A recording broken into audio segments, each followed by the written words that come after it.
বন্ধুরা আজকে আপনাদের আমি একটা মাছ ভাজা দেখাচ্ছি, যেটা মাছের রেসিপি স্টার্টার হিসেবে ব্যবহার করতে পারবেন, স্ন্যাক্স হিসেবে ব্যবহার করা যাবে, এমনকি আবার ডাল ভাতের সঙ্গেও খাওয়া যাবে।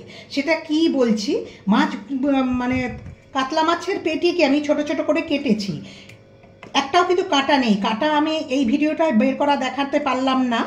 আমি এরপরে নেক্সট আবার দেখিয়ে দেবো কীভাবে কাটা বের করতে হয়। এই দু হাতে ধরে এখান দিয়ে কাটা এরকম করে আমি চেপে মুখটা বার করে সাঁড়াশি দিয়ে টেনে তুলেছি।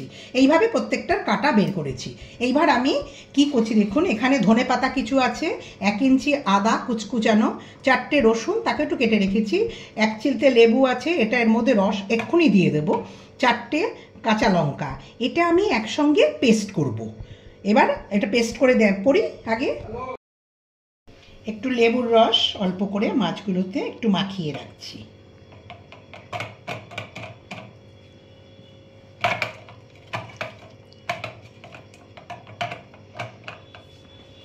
এবার এর মধ্যে এই যে পেস্টটা করেছি তার একটু নিয়ে এগুলোকে মাখাবো, পুরো মাছে গায়ে মাখিয়ে মাখিয়ে রাখবো। খুব সহজ, চটপট হয়ে যায়, এমন কিছু সময়ের ব্যাপারও লাগে না, তাড়াতাড়ি হয়ে যায়, খেতে অসাধারণ লাগবে।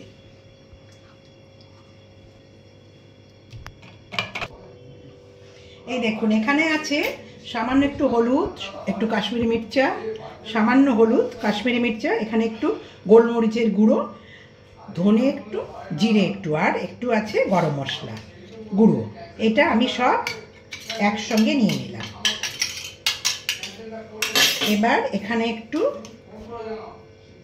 নুন দিচ্ছি স্বাদ মতো, আর এটায় কিন্তু নুন দেওয়া নেই, একটুখানি ছড়িয়ে দিয়ে রেখে দিচ্ছি। এরপরে যখন নেব তখন ওই নুনটা মেখে ওর সঙ্গে নিয়ে নিতে পারবো। এবার এখানে আমি দিচ্ছি 3 টেবিল স্পুন বেসন, আর দেব 2 টেবিল স্পুন চালের গুঁড়ো। এটা জলে কিন্তু মাখবো না, এটা কোট করার জন্য আমি নিচ্ছি। এবার এটা শুকনো মেখে, এটা আমি শুকনো মিলিয়ে নিলাম সব মশলার সাথে, বেসন আর চালের গুঁড়োটা, এটাকে কোট করব আমি।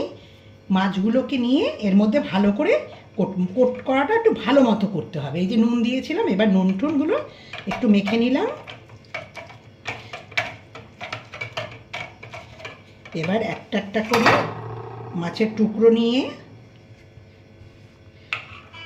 ভালো করে এটাকে কোট করতে হবে, একটু চেপে চেপে করতে হবে।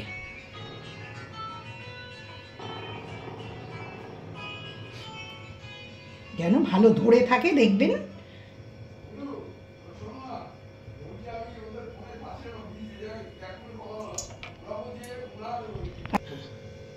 হ্যাঁ, তেলটা আমার বসানো রয়েছে, তেলটা গরম হয়ে গেছে, খুব ভালো গরম হয়ে গেছে তেলটা। আমি এবার ভাজাটা ছাড়বো এর মধ্যে।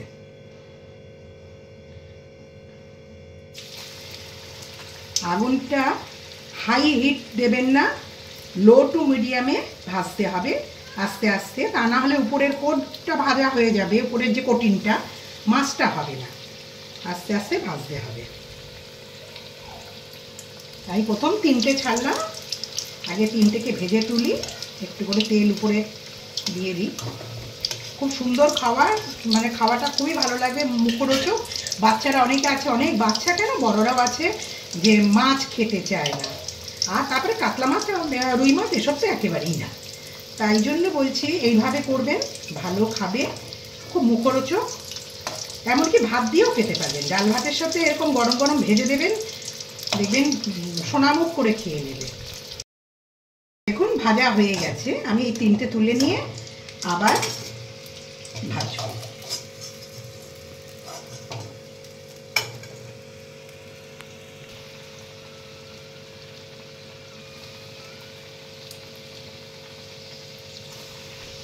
হ্যাঁ বন্ধুরা, এই দেখুন এইভাবেই ভাজবেন।